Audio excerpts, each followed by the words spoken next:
The day begins like any other. Traffic hums, screens glow, and a nation of millions moves in rhythm. Then, without warning, the system shudders. Power grids fail, banks freeze, communications vanish.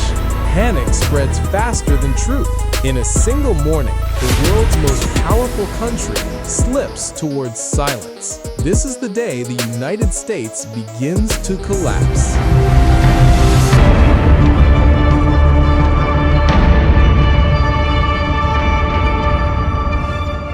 It always starts the same way. Not with an explosion, not with an attack, not with a headline. Collapse begins with a question. What if?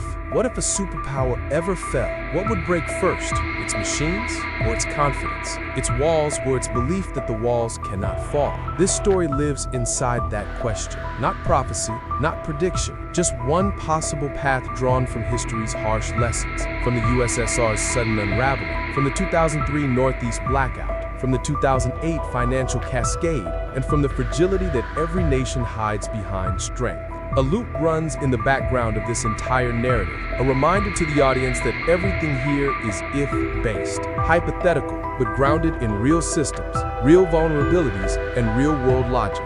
No fantasy, no exaggeration, just the uncomfortable if that shapes modern geopolitics. 4:17 a.m. Eastern Standard Time. A minor electrical fault shakes through the Eastern Interconnect grid, the largest single machine humans ever built. Transformers that should have been replaced years earlier strain under a harmless surge.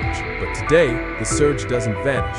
It bounces. It multiplies. Control rooms across Ohio, Pennsylvania, and New York blink with warning messages that operators know too well. Automatic protection offline. Voltage instability. Unexpected load drop. These warnings aren't rare. What's rare is the combination, the exact timing, the exact pressure point, the exact moment when every safeguard is already stretched. A superpower doesn't collapse because one system fails. It collapses when several fail at the same time. By sunrise, the first fractures have already begun. Small, almost invisible, but history teaches us, collapse always hides in normal days.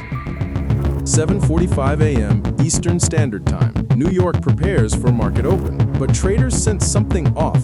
Banks stall, payment processors stutter, ATM networks respond late. A few minutes of delay in America's financial heart is enough to send tremors worldwide, because the U.S. economy is not just domestic, it is global infrastructure. Inside the Federal Reserve, an internal settlement system skips a cycle. Not a failure, just a hesitation.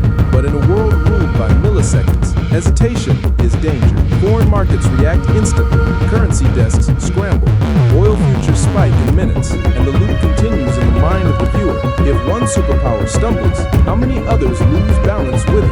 10:02 a.m. Eastern Standard Time. NORAD detects a sudden blind spot, not enemy missiles, not hostile action, but a satellite that fails to report. Then another sends corrupted data. Space surveillance adjusts, but gaps appear. For a country whose nuclear security depends on uninterrupted sky vision, even a short blackout forces a military posture shift. The U.S. military activates redundancy systems, hardened communication links, secondary radar networks, atmospheric relays. The foreign adversaries watching from thousands of miles away cannot see the nuance. They only see movement. China raises alert levels.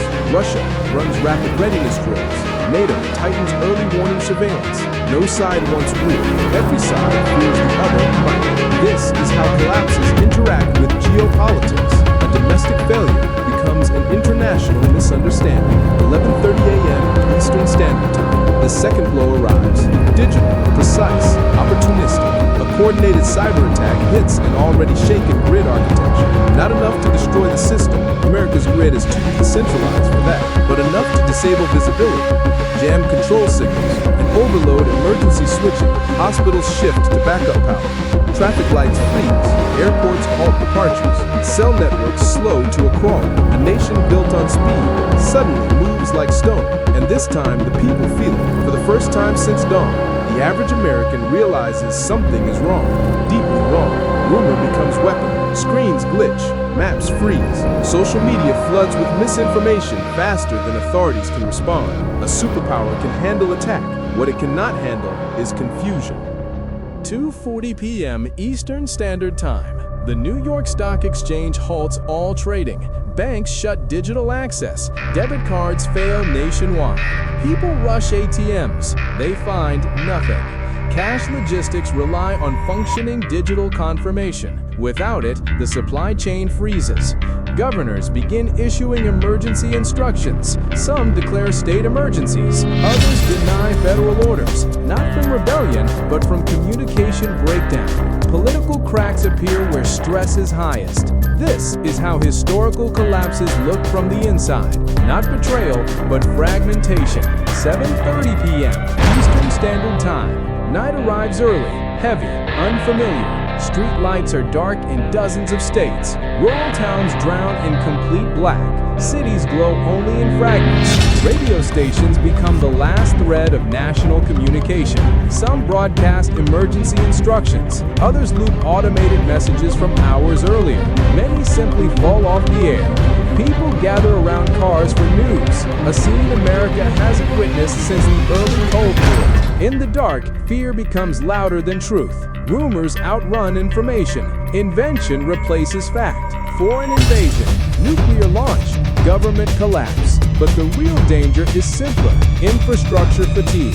Hospitals run out of generator fuel. Water systems lose pressure. Food shipment routes fail without digital verification. These aren't dramatic explosions. They're quiet failures. The kind that brought down cities during the 1977 blackout. The kind that toppled supply chains during Hurricane Maria. The kind that broke the USSR's logistical core in 1991. 9:10 p.m. Eastern Standard Time. The U.S. military remains intact, far stronger than any fictional collapse would suggest.